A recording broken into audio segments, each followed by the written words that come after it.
Hey everyone, just want to wish everyone a happy 4th of July. Me and my family just going to be kicking it back at our house, having a little barbecue and some friends coming over. This session is over at Graton Casino and it's in the North Bay area.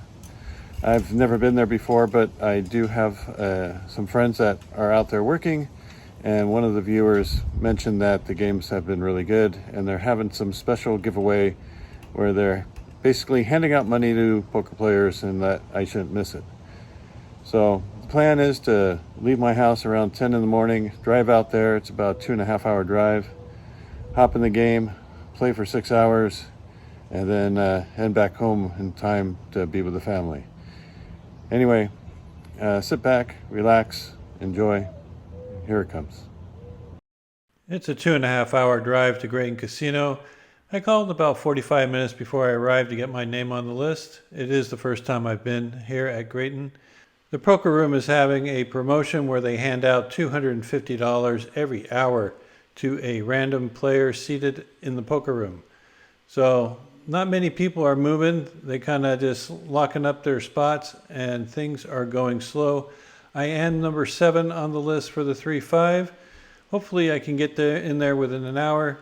But until then, I'm just going to head on over to the food court and grab some lunch. A couple things to note before we get started. Graton is still under COVID protocols, so they're playing 7-handed with plexiglass with mask. And their 3-5 game is not actually a 3-5 game, it's a 2-3-5 game. There is a additional blind on the button of $2. So size-wise, it plays a lot like a 5-5 game, except with a little extra action because the button is incentivized to play along.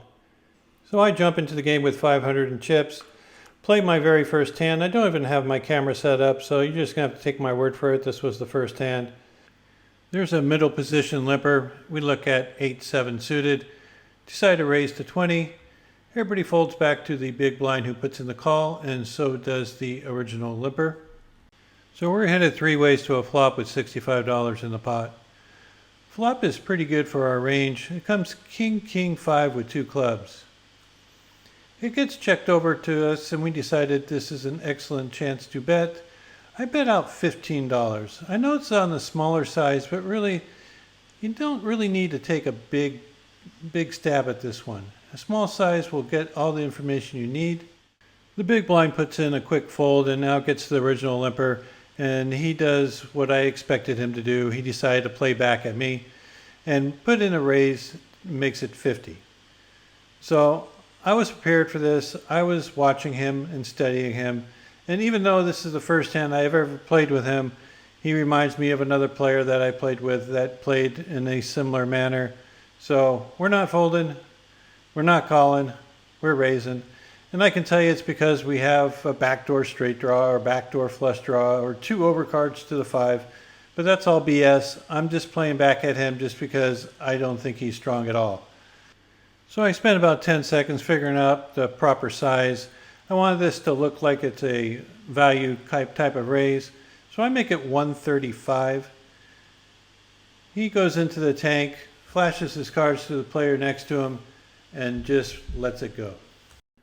After a middle position player limps, I raise with Jack-9 suited at 20, get called by the small blind, big blind, and the limper. So we're going to head off to a flop 4 ways with $82 in the pot. The flop comes 7-5 deuce with 1 diamond. So not a very good flop for our specific hand and not a very good flop for our specific range. It gets checked to the middle position player who leads for 15. It seems like an awfully small bet. I think it's just like a little feeler. I decided to go ahead and call with my backdoor flush, backdoor straight draw, and 2 overcards. And the small blind also puts in the call. So we see a turn card of a ace of hearts. So not good for our specific hand, but pretty good for our range. Both players quickly check, and I just think that they're weak and they are afraid of an ace. And me looking like an old nit, I decided to go ahead and take a shot. Bet out 60, which is probably what I would bet if I actually had an ace. They quickly release their hands and we win this small pot. Sorry about the angle for the video. It may be bad for vlogging, but it's excellent for the $250 seat giveaway. Every hour they're handing out $250, and I just happened to get it. This particular hand, we're playing a little short, 5 players. One person limps in middle position. I raise to 20 from the button, and I get a call from the big blind and the limper. So we get to go to a flop with 3 players, 65 in the pot. And the flop comes the beautiful, the wonderful, the magical 10-7 deuce with 2 diamonds. Obviously, this is not the flop we're looking for. It doesn't really hit our range, and it definitely doesn't hit our hand. So I decided to check this one back on the flop. Let me know what you guys think about that. The turn card comes is a ace of diamonds. Both players check to me again. Here I have a simple value bet. So I lead out for 25, and they both let go of their hands.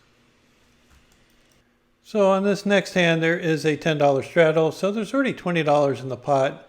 I look down at 2 red jacks, open for 35, and it's folded to a lady in the big blind.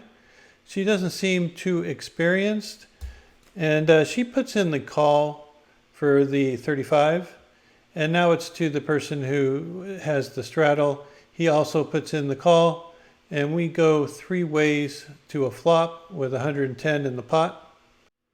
And the flop comes out actually as good as it can get. It's ace jack 4, so we flop middle set on an ace high board, looking to get some action from someone with an ace.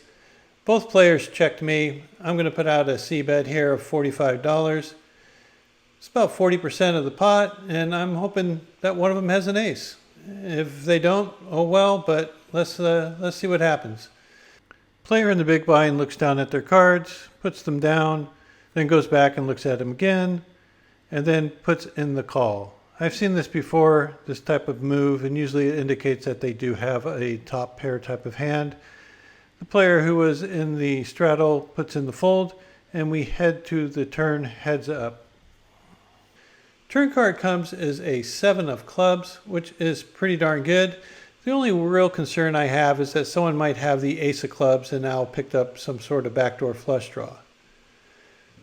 The big blind leads into me for $20, a ridiculously small bet. They only have like another $120, $140 behind. So I'm just going to go stick it in here. I might slow play this if it wasn't a club. But I'm a little concerned they might have picked up a flush draw with their ace. So I just decided to stick it in. It's really hard for them to get away from this for like $120 more. You know, they're getting basically 3 to 1 on their money.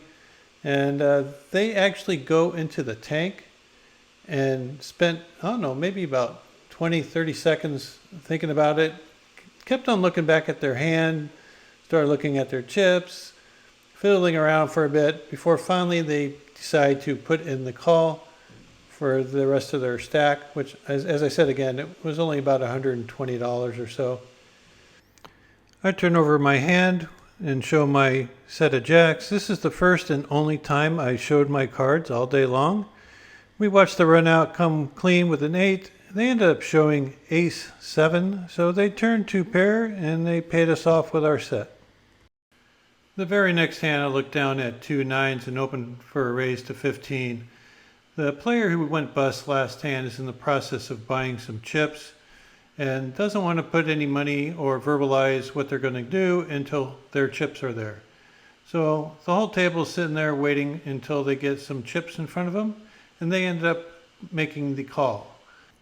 When it gets back over to the person in the big blind, they look at their hands, they kind of take their time a little bit before also making the call. So we end up going 3 ways to a flop with 55 in the pot. We're hoping for another good flop, and that's exactly what we get. Flop comes King 9-7 with 2 spades. So we got middle set again on the King high board. Expect to get some action. This board is a lot wetter than the previous one. There's lots of straights and flush draws possible. I bet out 15 and only the small blind calls. Looking back on this, I really like a larger bet, maybe $25 instead.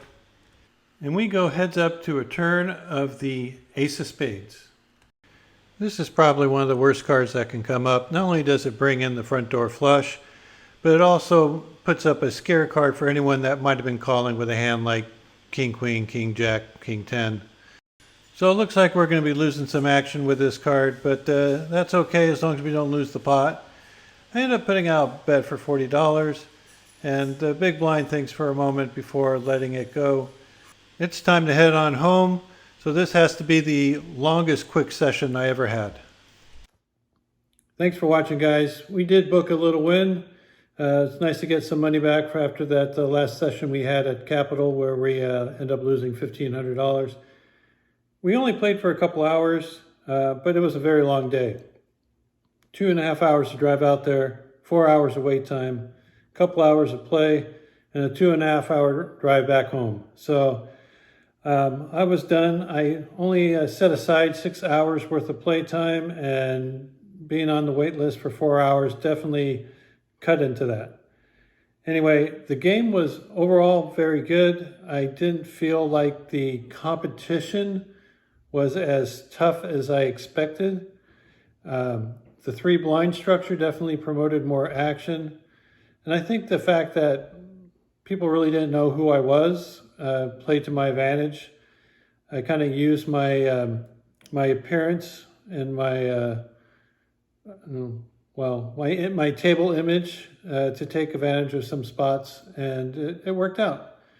So anyway, until next time, guys, thanks for watching. We'll see you soon, and good luck at the tables.